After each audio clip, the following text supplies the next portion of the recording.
Wrestling has more than one royal family.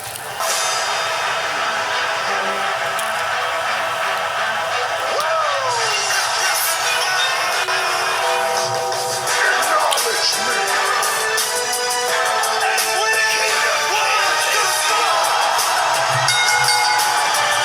What is up, guys? Welcome back to Wrestling Crossroads. As always, I'm one half of Dynamic Duo Twister alongside Brother Pyro. What's up, y'all? Now, originally, we wanted to have this out a bit earlier, unfortunately. We did make one recording, and Technical then our difficulties decided to give us a big middle finger. Yeah, so here we are recapping Mania Night 1 and then in a separate video, Night 2, as unfortunately the technology we have at the moment cannot handle one big video. So, what did you think of Mania 40? A big, colossal event overall. What did you think about it? I think it was really well put together. I think it was done well. I definitely think it helped usher in the new era of WWE, and I'm excited to see where we go from here. Okay. So starting off, we opened up with the Women's World Heavyweight Championship match. Rhea Ripley defended against Becky Lynch. Now, I want to get into just kind of starting off with their entrances. This was very beautifully put together. We started off with Becky's entrance where she was quoting part of her book, and it would open up, if you were watching via the TV, it would open up with her showing pages of the book. Her ring gear also had pages upon pages of the book, as well as her entrance skirt. Going on the other side to Mommy Rhea Ripley, she came out to a live performance from Motionless in White for her theme song. So beautifully hitting off the bat. This was That's how you make a damn entrance. That is. Especially with Chris Motionless doing the same stomp you are and announcing you. Absolutely beautiful. This match told every bit of a story from front to back, side to side that you could have had it. It never got one-sided. These women knew so much about each other and watched so much about each other that you knew that they were prepared for something like this, which was amazing to see. Closing moments, we did get a couple failed riptides until Rhea Ripley was finally able to hit it at the end, retaining her championship. And I do want to point out that she did say this in the press conference after, and it was also mentioned on commentary. This is the first one-on-one match that these women have had together since 2019, when Shayna Baszler and Rhea Ripley were in a feud, and Shayna down in NXT, and Shayna interfered in the match. So this is the first real time that they've gone bell to bell with each other. Yeah. And you know what? I'm really happy that it happened because it was one hell of a match. It was. And I know Becky had said that this was something she always wanted to do. She always wanted to open up a Mania as well. She's main evented a Mania. She's been on the card for Mania, but she's never opened up a Mania. And she finally did. And Triple H said something about that in the press conference that you read about. He was talking about, regardless of gender or whatever, if you're a great athlete, he's gonna make sure it's showcased. He's gonna make sure it doesn't go unnoticed. He knew that with The Rock being on this card, you're gonna close out with The Rock because that's just what makes sense. And then in terms of putting out the rest of the card, he said it. If he has to think about your spot, or if he has to think of that's the spot for you on the card, then that is not. If he has to think about it, then that's not your spot. Yeah, agreed. And he said it that this was a no-brainer. This is where we're at. These two open up my show because they have the most story in this. And your opening is just as important as how you end. All right. Take us into our next match. 6-pack ladder match. New Catch Republic. A-Town Down Under. New Day. Awesome Truth. Judgment Day and DIY all vying for the opportunity to climb the ladder and call themselves champions. I do enjoy what they did here because they set up a little differently. Mm-hmm. Instead of all titles being on one in one position, they had the titles set up in two different positions, two different spots, and they announced, this match only ends when both sets of titles are taken down. Yes. I think that added a little bit more of a strategy feel. You had to strategize just a little better. It definitely made it a lot more difficult because, instead of the one and done, now it's like, all right, I have to climb a ladder here, and then I have to go to the other side of the ring and climb a ladder there.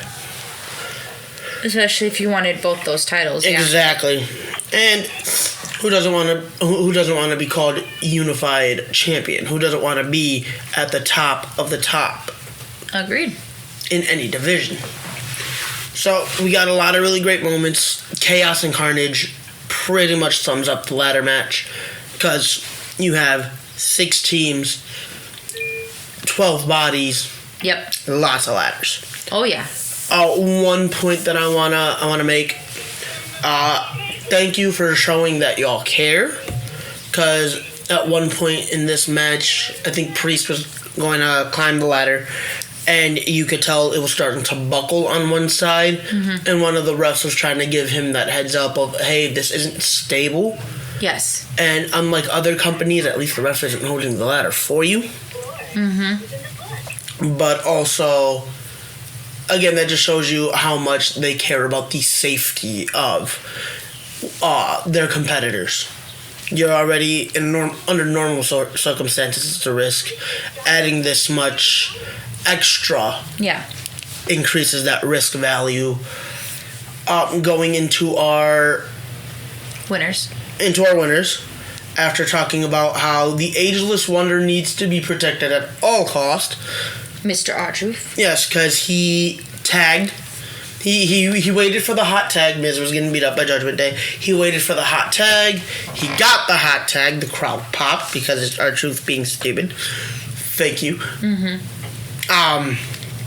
Got the hot tag. Was able to hit his finisher on Balor. Went for the pin. Technically got the 3 count. He did. He counted it for himself. But going into how this match ended, Desario and just a satchel of Richards for calling this breakdown the exact way. So with how the rules were set up, both sets of titles got to come down 2 different spots. The match doesn't end until both sets are down. Yeah. We had the suspicion of, all right, well, looks like they're split up. Looks like they're being split up. Yeah. A-Town Down Under climbs a ladder and is able to bring down the SmackDown Tag Team titles. Yes. Obviously, they're going to go for the Raw because they want to be the Unified Tag Team Champions. That didn't work out so well. Yep, got taken out of the equation. After a while, after, the hot tag and the pin and, the unstable ladder was swapped out, a small battle between Judgment Day and Awesome Truth. Awesome Truth is able to climb the ladders and claim tag team gold for themselves as well. Raw Tag Team Champions, Awesome Truth. SmackDown Tag Team Champions, A-Town Down Under. Really happy for both of these teams, especially because Awesome Truth should have held this like a decade ago. And also on commentary, we had heard that this was R-Truth's first win. At Mania, he finally got his Mania moment. I love that they, compared and contrasted everybody's Mania moment. Yes. Balor being at whatever Mania he's at. Mm-hmm. Priest being at like his 3rd. Yes. Miz, highlighting and main eventing a WrestleMania. Mm-hmm. 27 with Cena. Yes. And also hosting a Mania, which was last year. Yes. With Snoop. Yeah, he did. Miz has done so much for the company, so I think it's nice that. I think this was a little bit of a nice reward. Yeah. I'm curious to see what happened with Awesome Truth. I'm curious to see what happens with both of them. But I'm a lot more curious on A-Town Down Under because clearly you see something in Grayson Waller and Austin Theory that maybe the crowd has yet to really see or really put together. So hopefully with them as champions, I'm a very firm believer in, you want me to care about your champion. Now is the time to really make that happen. Why should I care that these guys are not holding the tag gold? Yes. What do you see in them that maybe the fans don't see that you can show us? Definitely. Show us why you believe in this younger these guys, this younger talent to really, you know, be the face of your division right now. Yeah, I totally agree. I mean, you got the vets on one side, you got the rookies on the other. What do they see in these rookies? Obviously, we know what they see in the vets, but what do they see in the rookies? And even the rookies that could take the titles off the vets. I was going to say, yeah, exactly. That's my whole point. You got a very like, big I'm excited. tag team division right now. I'm curious to see, you know, who's the first one to step up, because we talked about it last night. You were saying how you think SmackDown lacks tag teams, but when I pointed out, you know, they have the OC, they have the LWO, They have New Catch Republic, the Street Profits, AOP, Legado del Fantasma. Like, they have a really strong tag team division. It's now just a matter of how can you utilize that. And I know I asked you this last night, so I'm going to ask you this again. Who do you think is first up in terms of challenging Grayson Waller and Austin Theory? So I know we had talked about it last night. I personally would like to see New Catch. I feel as though they are very strong, and eventually down the line, I'd love for not only just Pete Dunne, but for both men to get a title chance. So definitely New Catch. All right. Because I know yesterday you were saying you would like to see more of a vet team. I would. To really help establish them as champions. I'd like to see New Day, because I think that they could work well with them. But that would have to wait till after the draft. That's valid. So, that's me personally. Going into the next match, we have Rey Mysterio and Andrade. Now, we got here with Andrade because on the previous SmackDown right before Mania, Dragon Lee was taken out, and Andrade had come to the ring with Rey Mysterio's opponents, Dominic Mysterio and Santos Escobar. And when they were, you know, just kind of talking crap and attacking everybody, Andrade stood with him. Andrade helped and said, "I will be your partner." Sad to say, personally, for me, for this being a Rey Mysterio match, there wasn't a lot of memorable moments. No, there wasn't. It kind of fell flat with it. Neither, you know, Rey nor...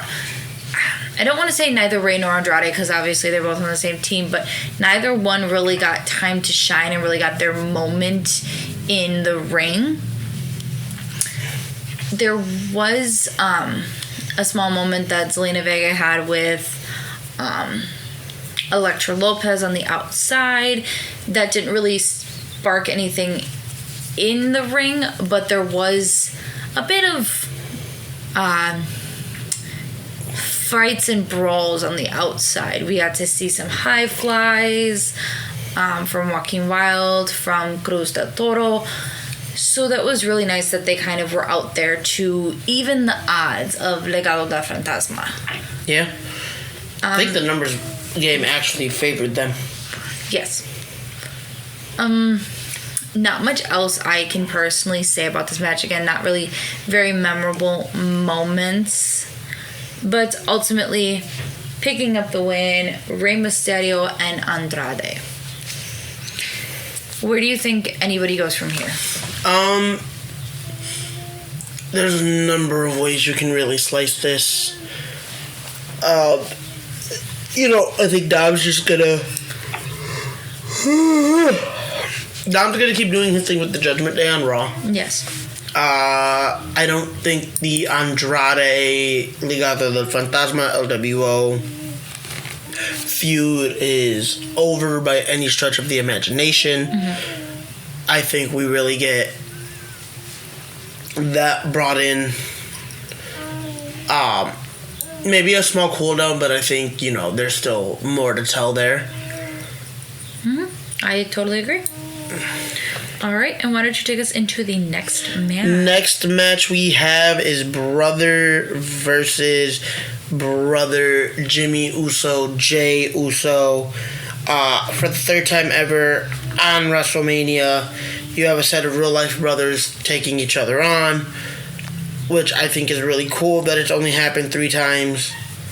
And every 15 years. Yep, and every 15 years.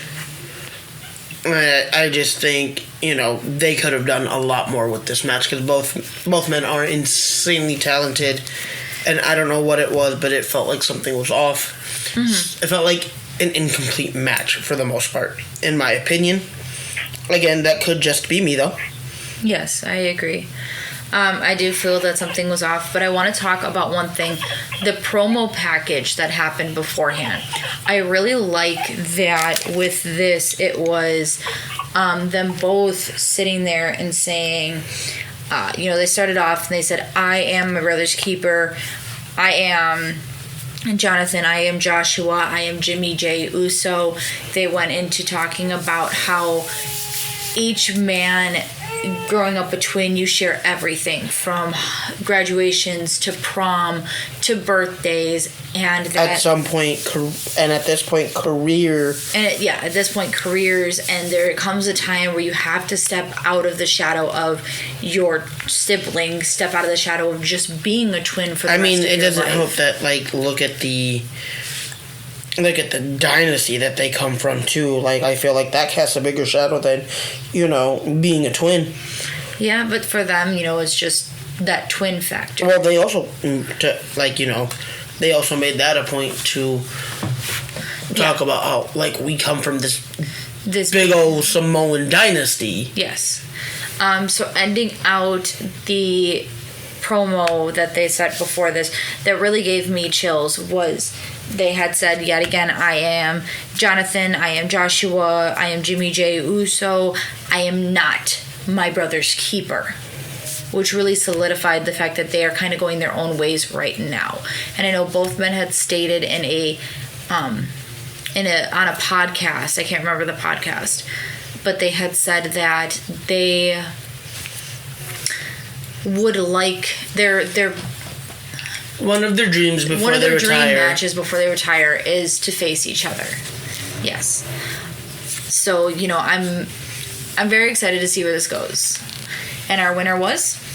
And our winner, after a flurry of super kicks, a little bit of a playing possum, was Mr. Jey Uso. Congratulations to him, and I'm excited to see what happens next.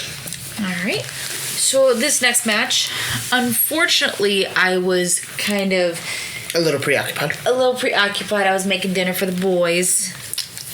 Kind of something I gotta do. So why don't you take us through this next match? You had the team of Bianca Belair, Jade Cargill, and Naomi taking on the team of Damage Control, represented by Kairi Sane, Asuka, and Dakota Kai. This match was definitely, you can tell, they last minute thrown together.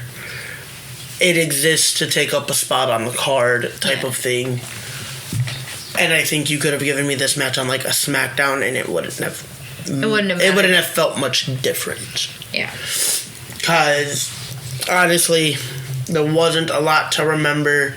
There wasn't a lot of standout moments. There wasn't a lot of hype around this match, and there was, outside of, this is Jade's first real match. Mm-hmm.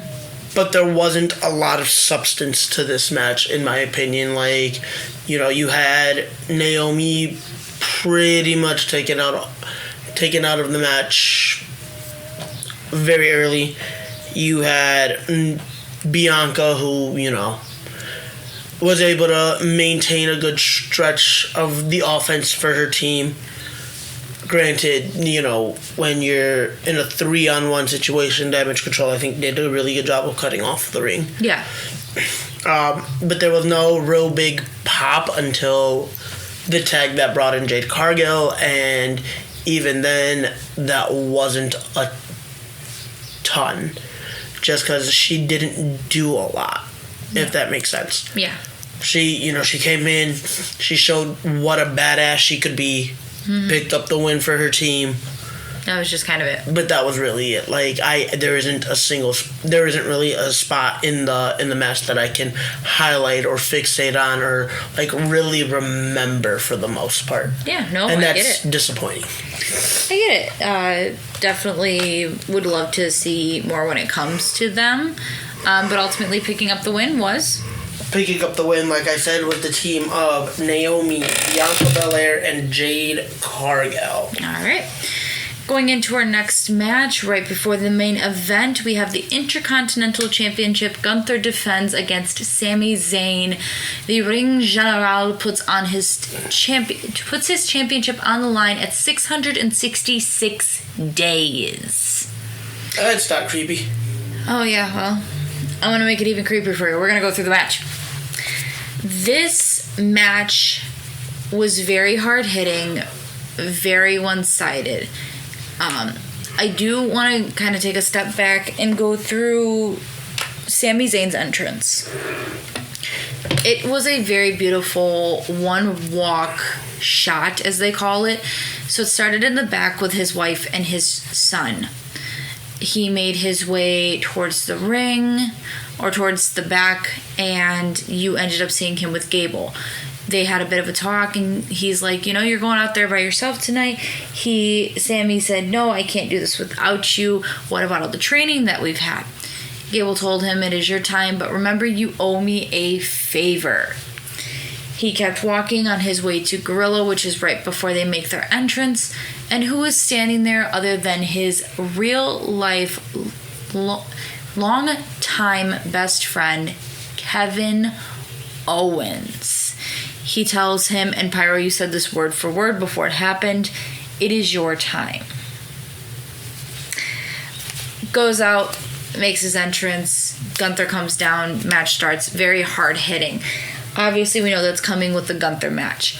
However, what we don't usually expect in a Gunther match is the sadistic side of him. Smiling while Sami's on the mat in pain, talking from the ring back and forth with Sami's wife, and even pulling Sami out of pins to continue battling. There is a moment that Gunther goes to the top rope, getting ready to do a splash, where Sami comes and hits a haluva kick. Now, these are the closing moments. Sami gets up to the top rope with Gunther kind of, dazed, and hits a brainbuster off the top rope. Gunther, completely surprised and dazed, ends up making it to the other side of the ring where Sami hits another haluva kick. Goes for the pin. 1, 2, 3. Your new Intercontinental Champion, Sami Zayn. What did you think about the change? It was time for Gunther to drop the title. I just do not feel that it was the right opponent. Okay. And I know, we kind of talked about this last night. You had asked me, what do I see next? Do I see Gable cashing in his favor? And I told you, I do. I see him cashing in his favor, but I don't see it at a Raw or a SmackDown. I'd like to see it at Backlash. I'd like to see these men go for it on a slightly bigger stage, not a big 4. I feel that that's for a better I feel like that's a little too far out. I also feel like that's better built for a bigger storyline for a big 4. And I just feel that these two men can put on a performance, but Backlash is the perfect place it can be. Sami Zayn's runs as IC champion have kind of become stale when they go past about a month, unfortunately, to say the least. So I'm excited to see kind of where they go with this. All right, take us into our main event that I wish I never watched. Irritated me all the way to Timbuktu. So, going into the stipulations of this tag team match, you had The Rock teaming with Roman Reigns to take on Seth freaking Rollins and Cody Rhodes. And with these stipulations, if Seth and Cody wins, it's 1-on-1, no interference, straight up fair fight. If The Rock and Roman win, that match is escalated to Bloodline rules. Yes. And what we later found out was it was literally just whatever the hell we decide as the Bloodline for it to be. So it was no DQ, no count out, literally one fall to a finish to determine an actual win. Yes. So we get not very far in the match. No, we get to a moment where everybody has spilled outside. A ref starts, going for his 10 count. Rock, you can tell, immediately starts throwing his power around, telling him to shut up, telling him that if he counted, he was fired, the whole nine. Pretty much, I'm the boss, you listen to me, go diddle yourself. Yeah. Is the most PG way I could put it. Your words mean nothing. Essentially, yes. So they're battling all over the arena. There is the incorporation of chairs and kendo sticks and people going through tables. One of my favorite parts going later into the match was The Rock being put through the table by Cody using the rock bottom. It's hilarious. But as we, gain some kind of control back over this match, you at one point see, again, Rock and Roman abusing that power and abusing the bending of the rules in their favor. Yeah. You hear the referee, or you can at least see the referee, kind of apologizing to Cody because Seth is on the receiving end of the beatdown. He's apologizing to Cody because he's like, yo, my hands are tied. There's nothing I can really do about this. Because at the end of the day, a man needs to be able to feed his family. Definitely. So going into a lot deeper into the match, a lot later into the match, we get a moment where, where you think the Bloodline is going to take it because, Roman's set up for the spear. It is locked. It is loaded. Seth Rollins with the save on Cody. Roman spears Rock clean out of his boots for a second. And I'm just like, oh, that's the moment that's going to cost him. That's going to be what costs him. Fast forward a little bit later. Clearly, it didn't really cost him at all. Cody is setting up for that, triple crossroads that he loves to hit. He hits the first two. That weighted belt comes out. Yeah. Roman is able to, catch Cody with it. Then Roman is able to hit the spear, tags in the Rock. Rock hits the people's elbow. 1, 2, 3.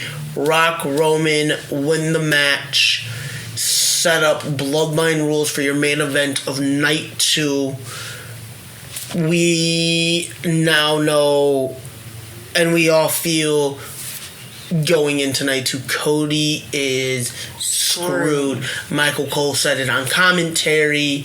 Like, Cody's screwed. This isn't good.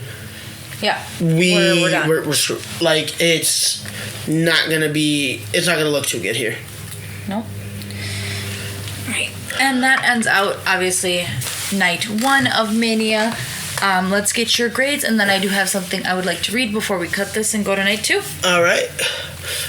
So Rhea Becky was an A match.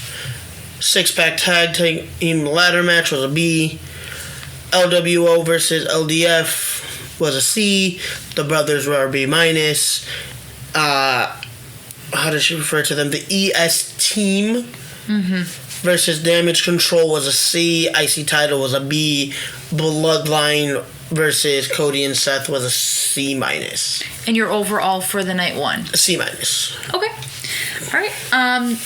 My last thing before we cut this and obviously go to night 2.